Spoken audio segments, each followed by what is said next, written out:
오늘은 드디어 예수께서 복음을 선포하시다 라고 하는 제목을 가지고 함께 은혜를 나누고자 합니다. 우리는 두 주간 지난 본문에서 예수님께서 본격적으로 이 복음 전도의 사역을 감당하기 이전에 준비했던 중요한 두 가지 과정, 두 가지 사건을 이야기를 했습니다. 그것은 바로 이 세례 받는 사건과 더불어서 예수님께서 광야 생활을 하셨다라고 하는 점입니다. 이 세례 사건과 이 광야 사건이 예수님이 복음을 전하는 사역의 전에 나타나는 것은 굉장히 중요한 의미가 있다 말씀을 드렸습니다.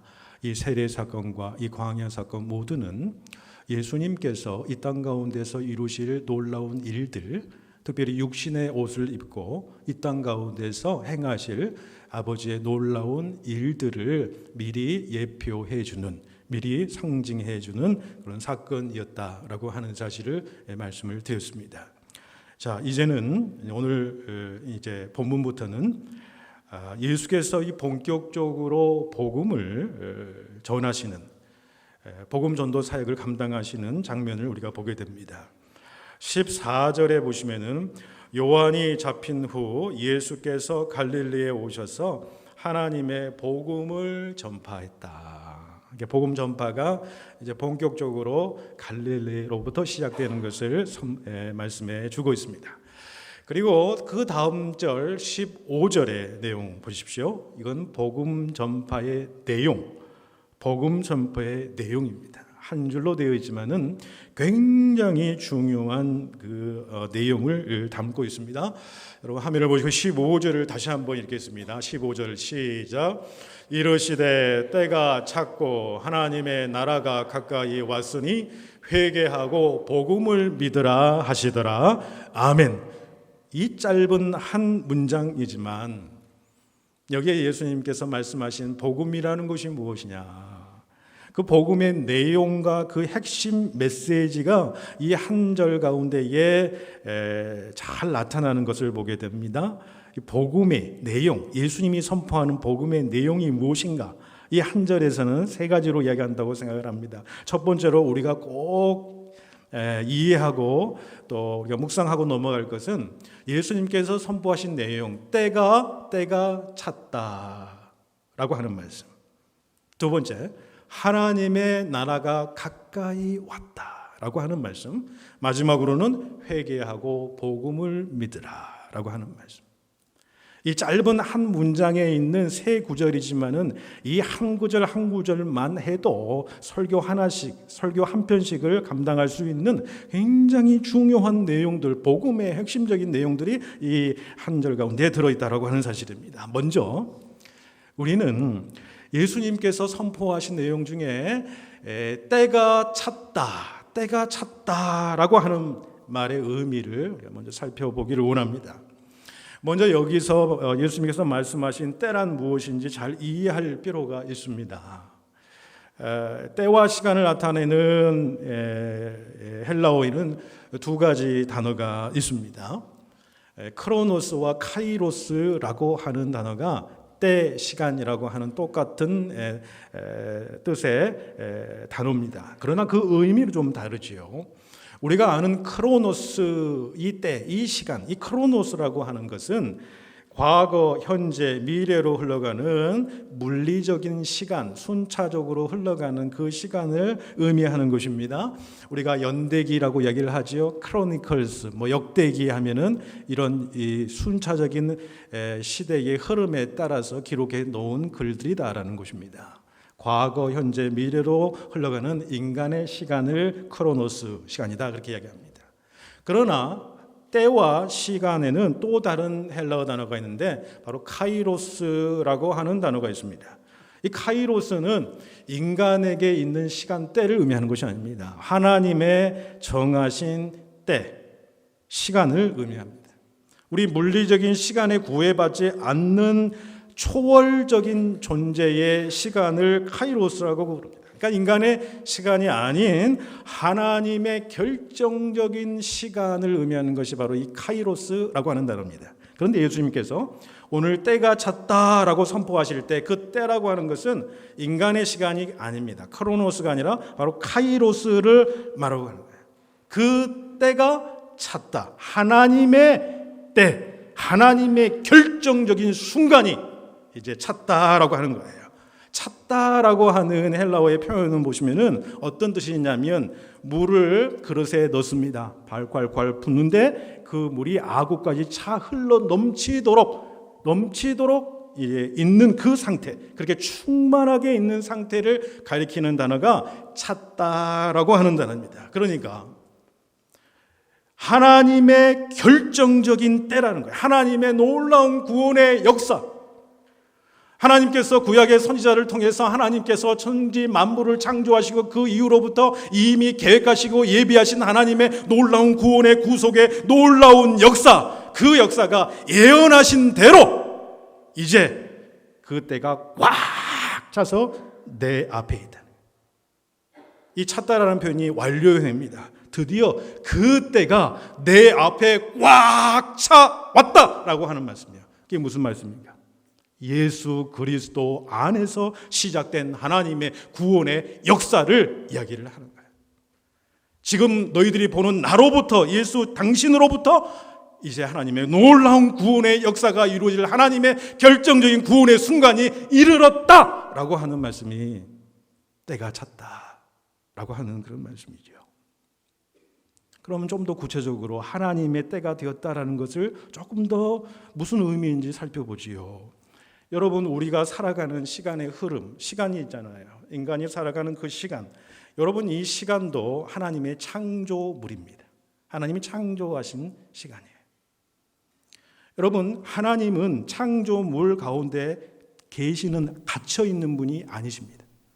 하나님의 시간대는 사람의 시간대, 피조물의 시간대와 다른 것이지요. 그런데 하나님께서 오늘 때가 찼다라고 하는 말씀은 어떤 말씀이냐면 하나님이 창조한 시간이잖아요. 창조 밖에 계시고 시간 밖에 계시고 시간을 초월하신 창조주 하나님이 창조된 시간 안으로, 인간의 시간 안으로 하나님이 돌입하여 들어오셨다라고 하는 거예요. 그 영원하신 하나님이 그가 만드신 시간 안으로 돌입해서 들어오면 인류 역사에 놀라운 사건이 벌어질 수밖에 없는 거예요. 이 창조된 시간 안에 완전히 새롭고 다른 질적인 세계가 그를 통해서 펼쳐지게 되는 것이에요. 하나님이 개입하시고 돌입하시고 새로움의 역사가 이 땅 가운데서 일어나게 되더라라고 하는 것이 그것을 의미한다는 거예요. 여러분, 이것을 신학적인 용어로 뭐라고 그러냐면 The Providence of God 그랬어요. 하나님의 섭리, 놀라운 섭리라는 거예요. 인간의 생각과 인간의 뜻과 인간의 의지대로는 절대 이루어질 수 없는 일이에요. 하나님께서 이 세상 가운데, 이 역사 가운데 들어오셔서, 돌입해 들어오셔서 하나님께서 놀라운 구원의 새로움의 이 역사를 이 땅 가운데서 이루시기를 원하신다. 그 때가 찼다. 이 하나님의 섭리는 불신자의 눈으로 볼 때는 우연적인 사건으로 보이는 거예요. 그럴 수밖에 없는 거죠. 믿음의 눈이 아니고서는 우연적인 사건으로밖에 보일 수가 없어요. 그런데 여러분, 현대 물리학에서도 보면은 카오스 이론, 혼돈 이론이라는 것이 있습니다. 이것은 무엇이냐면 자연 현상을 보면은 너무 불규칙한 어떤 현상이 있다는 거예요. 그런데 그 배후에도 규칙성이 감추어져 있다라고 하는 사실을 전제로 하고 과학적인 사실에 들어가는 거예요. 그러니까 자연 현상이라든지 세상을 바라보면 겉으로는 혼돈 가운데 있어요. 겉으로는 무질서 가운데 있어요. 너무너무 불규칙해요. 그렇게 있는 것처럼 보이지만은 내적으로는 놀라운 질서를 가지고 있다라고 하는 것이 카오스 이론 아닙니까? 여러분, 마찬가지예요. 인류 역사가 겉으로 보기에는요, 혼돈 가운데 있는 것 같아요. 무질서 가운데 있는 것 같아요. 소용돌이, 혼돈의 소용돌이 속으로 막 들어가는 것 같아요. 하나님의 구원의 역사가 과연 이루어지고 하나님의 점진적인 하나님의 나라가 이 땅 가운데 펼쳐지느냐? 그러지 않는 것 같아요. 혼돈과 무질서 가운데 있어요. 그렇게 눈에 보일지언정 내면적으로는 우리 인간의 눈으로 볼 수 없는 하나님의 놀라운 섭리가 이 역사 가운데, 우주 역사 가운데 질서정연하게 하나님의 뜻을 이루어가며 구속의 정점을 향해서 나아가고 있다. 그 믿음을 가지는 것이 여러분 기독교 신앙입니다. 여러분 보세요. 예수 그리스도가 이 땅에 오심은 어떤 사건이에요?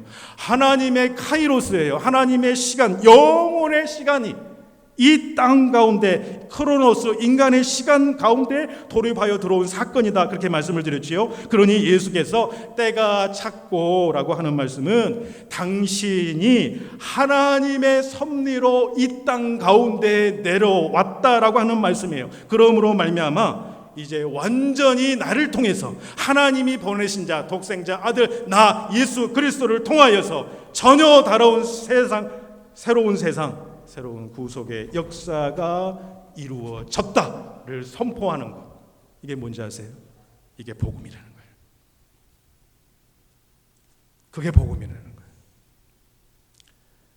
그렇다면 우리는 한 걸음 더 나아가서 우리에게 영적으로 질문해야 될 필요가 있어요. 그러면 우리는 어떤 시간대 안에 살아가야 되는 것일까요?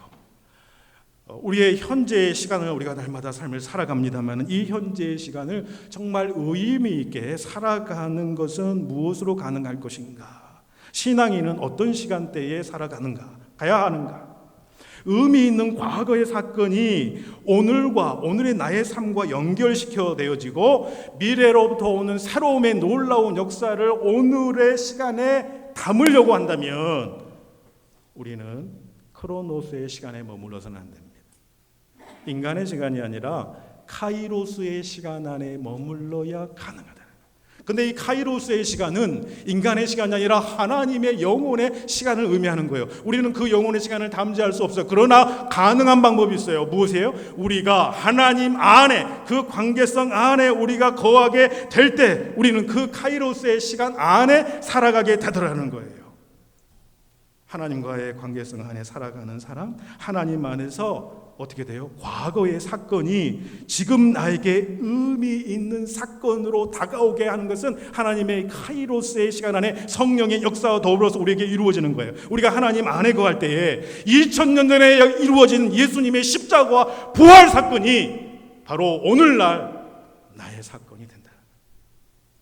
그 카이로스의 시간 안에서만 가능한 거죠. 예수 그리스도의 십자가가 나와 무슨 상관이 있습니까? 그분이 십자가에 죽은 것이 나와 무슨 상관이 있어요? 그런데 그 카이로스의 시간에 하나님과의 관계성 속에서 성령의 역사하시는 그 가운데 관계로 들어가게 되면 예수 그리스도의 2000년 전의 십자가 사건이 바로 나를 향한 십자가 사건이었고 그 십자가를 지고 내가 오늘날 살아가는 삶은 어떤 삶이냐? 세상에 대해서 내가 십자가를 매는 거예요. 죄에 대해서 십자가를 매는 겁니다. 내 자신에 대해서 죽는 겁니다. 정과 욕심을 십자가에 못 박는 거지요. 그렇게 가능하게 만든다라는 거예요. 그런데 거기에서만 끝나는 것이 아니라 내가 내 자아와 정욕과 욕심과 세상을 십자가 앞에 내려놓고 나를 비웠더니 하나님께서 나를 그대로 놔두시지 아니하고 예수 그리스도를 부활의 놀라운 능력으로 다시 세우신 것처럼 예수 그리스도 안에 놀라운 생명력을 우리에게 다시 허락해 주십니다. 그 십자가 사건 내가 경험한 거예요. 그 십자가 사건을 경험을 통해서 하나님께서 우리 안에 부활의 능력으로 예수 그리스도의 생명의 능력이 내 안에 들어오게 되는 거예요. 그래서 예수 그리스도 안에 그 십자가의 능력이 실질적으로 우리를 치유하는 거예요. 우리를 회복하는 거예요. 우리를 강건하게 붙들어 주는 거예요. 놀라운 하나님의 십자가의 능력이 그 가운데 우리 가운데 흘러 넘치게 되더라는 거죠. 하나님과의 관계성 안에 있는 시간, 그분과 더불어 살아가는 삶의 시간이 바로 우리가 살아가는 카이로스의 시간이에요. 이 시간에 우리는 주님의 음성을 듣고 분별합니다. 주님의 뜻을 영적으로 분별합니다. 그러다 보면 우리 마음 가운데에 성령이 감동해 주셔서 무엇을 깨닫게 하시냐면요, 하나님은 우주 만물의 창조주이시고요, 하나님은 우주 만물을 창조하실 뿐만 아니라 우주 만물을 운행하시고 섭리하시고 주관하시는 하나님이심을 믿게 돼요. 그리고 이 모든 일의 완성을 그 아들 예수 그리스도를 통해서 완전한 그 나라에 이르기까지 이루게 하심을 우리가 믿는 믿음이 우리의 확신 가운데 생겨요. 그러면서 이 믿음의 고백과 하시는 바로 우리 자신들에게도 바로 적용이 되는 거예요. 뭐예요? 하나님은 반드시 믿는 자들에게 약속을 이루시는 분이시다라는 것을 내가 확실하게 믿는 거예요. 그 하나님이, 이스라엘의 역사 하나님이, 구원의 놀라운 역사를 이 땅 가운데 보내주신 예수 그리스도의 놀라운 역사를 일으키신 그 하나님이 바로 내 하나님을 내가 믿는 거예요. 그래서 하나님은 당신의 신실한 자녀들인 우리들보다 앞서서 우리들을 위한 길로 예비하시고, 하나님의 때가 되면은 모든 일들을 당신 뜻대로 이루실 줄로 믿습니다. 이 믿음을 가지게 되는 거예요. 그래서 로마서 8장 28절에 사도 바울이 유명한 고백을 하잖아요. 하나님을 사랑하는 자, 그 뜻대로 부르심을 입은 자들에게는 모든 것이 합력하여 선을 이루느니라. 하나님의 시간대 안에, 하나님의 카이로스 안에 들어간 사람이 고백할 수 있는 내용이다라고 하는 거예요. 사도 바울은 로마서 4장 21절에 약속하신 그것을 또한 능히 이루실 줄은 우리가 확신하노라고 했어요. 확신한다고 했어요. 고린도후서 1장 20절에는 하나님의 약속은 얼마든지 그리스도 안에서 예스가 되니 그런즉 그로 말미암아 우리가 아멘하여 하나님 아버지께 영광을 돌리게 되느니라. 그렇게 말씀합니다. 여러분, 하나님은 약속을 이행하시는 신실한 분이세요. 신실한 분이십니다. 그래서 이사야 선지자는 그 약속을 이루시는 그 하나님이 우리를 어떻게 섭리해 나가시냐. 이사야 43장 2절에 보십시오. 네가 물 가운데로 지날 때에 내가 너와 함께 할 것이다. 네가 강을 건널 때에 물이 너를 침몰치 못하게 할 것이다 라고 했어요. 네가 불 가운데로 행할 때에도 타지도 아니할 것이요 불꽃이 너를 사르지도 아니할 것이니라 라고 했어요. 여러분, 이 믿음, 하나님 안에서 관계 속에서 가지는 그 시간 속에, 하나님의 카이로스의 시간 속에 하나님의 약속을 믿고 승리하는 여러분과 제가 될 수 있기를 축복해 드립니다. 다음으로 중요한 선포의 내용, 하나님의 나라가 가까이 왔다, 이렇게 선언합니다. 여러분, 하나님의 나라라는 것이 무엇입니까? 예수님이 직접 말씀하셨어요. 마태복음 12장 28절에 내가 하나님의 성령을 힘입어 귀신을 쫓아내는 것이면 하나님의 나라가 이미 너희에게 임하였느니라 라고 말씀합니다. 예수께서 성령의 권능을 힘입어서 귀신을 쫓아내는 것은 분명히 사단의 왕국이 괴멸하는 동시에 이미 하나님의 나라가 예수 그리스도 오심을 통해서 시작이 되었다라고 그렇게 말씀하는 거예요. 여러분, 예수님께서 이 땅 가운데 오심으로 말미암아 이미 하나님의 나라는 시작이 됐습니다. 그리고 그 주님께서 약속하신 대로 다시 오실 그때에, 재림의 때에 하나님의 나라는 완성이 될 것입니다. 그래서 하나님의 나라는 이미 임하였으나 아직 완성되지 않았다, 그렇게 이야기를 하는 것이지요. 그런데 예수께서 선포하신 하나님의 나라, 이 바실레이아라고 하는 것은, 이 하나님의 나라는 여러분, 우리가 토마스 모인가요? 누가 이야기했던 유토피아를 이야기하는 것이 아닙니다. 이상향의 어떤 세계를 이야기하는 것이 아니에요. 추상적인 세계, 추상적인 그 나라, 이념의 산물, 허상의 나라를 의미하는 것이 아니다라고 하는 것이에요. 그 하나님의 나라는 일정한 원래 있는 나라들처럼 일정한 영역, 영토가 있게 되고요. 그 영토 안에 살아가는 사람이 있어요. 그리고 그 영토 안에 살아가는 사람이 완전하고 영원한 통치를 받는 그 개념을 이야기하는 것이에요. 그래서 하나님의 나라라는 것이 무엇이냐면 하나님의 주권적인 통치가 미치는 모든 영역, 하나님이 주인 되어 다스리시는 모든 삶의 영역, 이게 하나님의 나라. 여러분, 그 하나님의 통치, 하나님의 다스리심을 받으시기를 바랍니다. 하나님이 나를 다스리고 계시면은 내 삶은 이미 하나님의 나라를 경험하게 된 거예요. 하나님이 내 삶의 주인 되신다. 하나님이 내 마음을 가득가득 채우고 계신다. 여러분, 연애 시절 생각해 보시면은 모르겠어요. 까마득한 옛날이라 생각 안 나실지도 모르겠습니다만은 온통 사랑하는 그대 생각에 잠 못 이루지 않습니까? 머릿속에 떠나지를 않습니다. 온통 그녀 생각, 그의 생각뿐이에요. 온통 사랑으로 자신을 사로잡는 그 존재가 있다면 그 존재가 자신의 주인 삼는 거예요. 주인 되는 거지요. 여러분, 우리가 무엇인가에 깊이 빠지면 무엇을 하더라도 그 생각에 머릿속에 떠나지를 않습니다. 그게 나의 주인이 되는 거예요. 제가 고등학교 졸업하고 대학교를 갔는데 처음으로 당구장에 가서 당구를 배우는데, 야, 이건 완전 신세계가 펼쳐진 겁니다. 하루 종일 그 당구장에 그 네모난 그 공이 왔다 갔다 하는 것, 그것만 이게 눈에 보이는 거지요. 잠을 자도 눈에 자게 되면은 천장이 이게 바둑판이라는데 이 당구대 판으로 보이는 거예요. 거기에 완전히 매몰이 되는 것이지요. 여러분, 그것뿐이겠습니까? 골프는 어떻습니까? 골프 잘 치시는 분 아시지요? 무엇인가에 깊이 빠지게 되고 무엇인가에 내가 사로잡히게 되잖아요. 그것이 나를 다스리는 거예요. 그렇지요? 여러분, 우리를 다스리시는 분은 누구세요? 우리의 주인은 누구십니까? 오직 하나님. 그분의 통치가 내 안에 온전히 이루어질 때에 비로소 우리는 하나님의 나라를 경험하게 된다는 거예요. 그 하나님의 나라는 먹고 마시는 세계가 아니라 성령 안에서 의와 평강과 희락을 했어요. 그러니까 하나님의 나라를 우리의 삶 가운데 누리는 건 뭐예요? 성령 안에서 의를 누리는 거예요. 성령 안에서 누리는 의는 뭐냐면은, 의는 하나님과의 올바른 관계 속에 들어가는 것이지요. 그 하나님과의 올바른 관계 속에 들어가니까 그 안에서 누리는 자유함과 기쁨이 있다는 거예요. 그게 하나님의 나라를 내가 누리고 있는 거예요. 하나님과의 관계가 어그러지잖아요. 죄 때문에 가로막히잖아요. 그러면 하나님의 나라의 기쁨을 누릴 수가 없어요. 하나님과의 관계가 중요해요. 그리고 성령 안에서 어떻게 해야 돼요?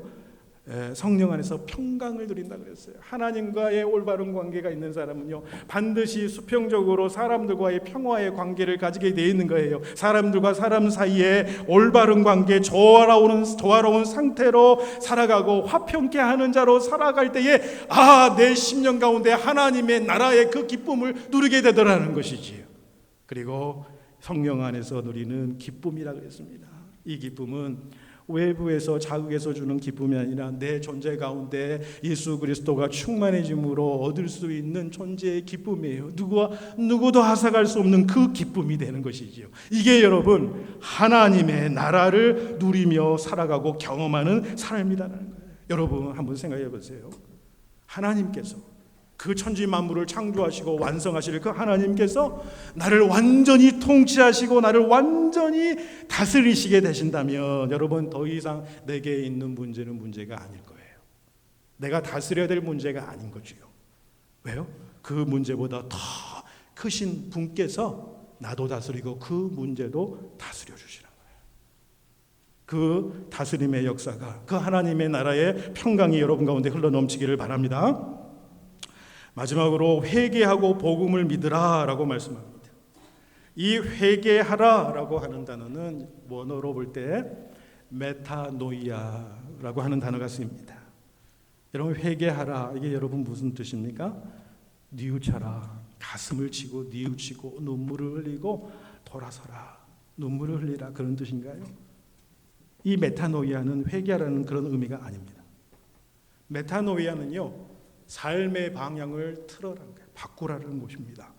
삶의 방향을 바꾸라, 삶의 방식을 바꾸라는 거예요. 생각의 틀을 바꾸라, 삶의 동기와 목적을 새롭게 하라, 그런 말씀입니다.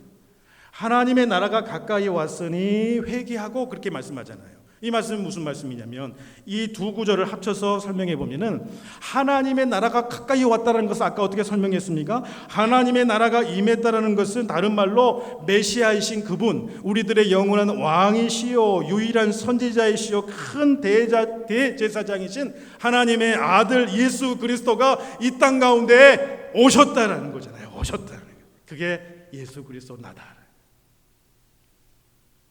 그러니 회개하라고 하는 뜻은 무슨 뜻이냐면요, 네가 인간적으로, 도덕적으로, 양심적으로 울고 뉘우치다 보면은 하나님의 나라를 맛볼 것이야, 그런 이야기가 아니에요. 돌아서라는 거예요. 회개는 돌아서라는 거예요. 누구한테? 예수께로 돌아서라는 것이에요. 예수께로 네가 네 생각과 마음과 네 삶을 완전히 돌이키게 되면 무슨 일이 일어나느냐? 너로 하여금 삶의 방향을 바꿀 수 있는 능력이 그 예수 그리스도에게 나온다라는 거예요. 네가 살아갈 이유를 주시고 동기를 주시고 목적을 새롭게 하시고 너를 구원의 길로 인도하신다라는 거예요. 놀라운 진리의 길로 너를 인도하시고 영원한 생명을 그분께서 너에게 주실 것이다 라고 하는 말씀이에요. 그러니까 회개하라는 것은 복음의 메시지예요. 우리가 뭘 막 의지적으로 회개하고 눈물질하는 것이 아니에요. 예수 그리스도께 너희들이 방향을 터나면 그 예수 그리스도께서 너희에게 복된 소식을 전해주겠다라고 하는 그런 말씀이라는 거죠. 여러분, 예수님은 이 복음을 증거하기 위해서 이 세상 가운데 오셨습니다. 그리고 그 복음의 놀라운 역사는 오늘도 우리들에게 임하는 줄로 믿습니다. 이 복음의 역사, 그 예수님은 우리의 생애의 방향을 완전히 바꾸시는 분이세요. 삶의 의미를 바꾸시는 분이에요. 삶의 목적지를 바꾸시는 분이세요. 죄와 사망에서 우리를 건져내신 분이에요. 생명과 평안으로 바꾸어 주시는 분이시고, 예수님은 우리의 생을 어두움에서 빛으로, 사단의 권세에서 하나님의 자녀로 돌아오게 하시는 분이 예수 그리스도, 그분의 복음이다. 하나님은 당신의 독생자 아들을 이 땅에 보내심으로 당신의 언약과 약속을 이루신 분이셨습니다. 그 하나님께서는 여전히 당신을 신뢰하고 따르는 우리들보다 더 앞서 가셔서 우리들을 위한 길을 예비하고 계신 줄로 믿습니다. 그리고 그 하나님의 때가 되면 우리의 모든 일도 하나님의 뜻대로 이루어질 줄로 믿습니다. 이게 우리의 믿음입니다. 다만 우리는 우리의 주인 되신 오직 하나님, 그분의 통치가 우리의 심령 가운데, 우리 가정 가운데, 우리 교회 가운데 온전히 이루어지기를 간절히 소망하는 것이지요. 하나님께서 우리를 완전히 통치하시고 다스릴 때 더 이상 우리에게 있는 문제는 문제가 아닐 줄로 믿습니다.